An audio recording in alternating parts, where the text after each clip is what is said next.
I was just chatting to my cohorts here about planting onions. I just got a bed and half of storage onions and I love growing onions.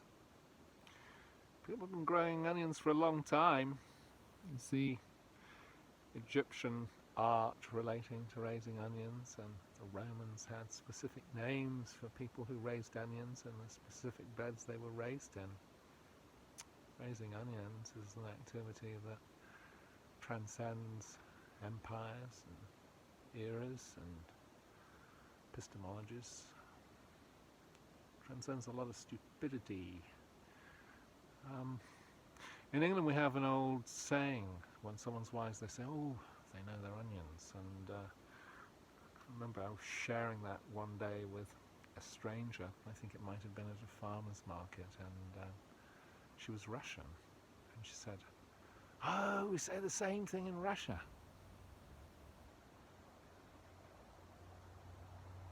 Wisdom, I have a sense, is a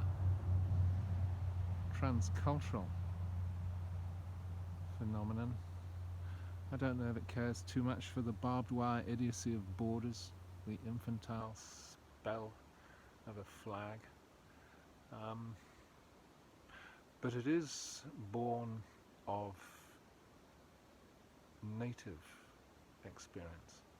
I suspect Jefferson would say that wisdom grows from and blends with the land, the immediacy of local soils.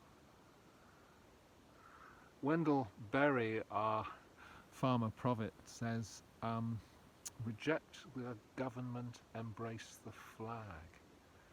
And I have a sense he understood that patriotism was fundamentally a universal experience.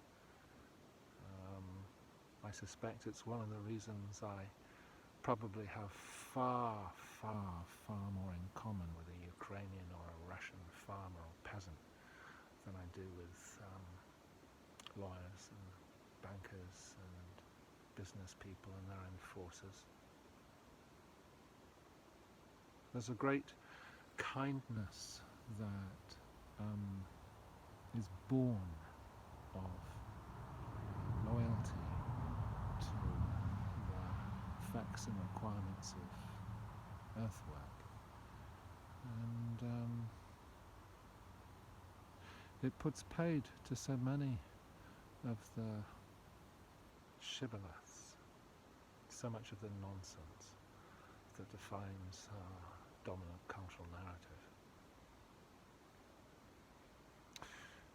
These are thoughts to ponder as we raise onions.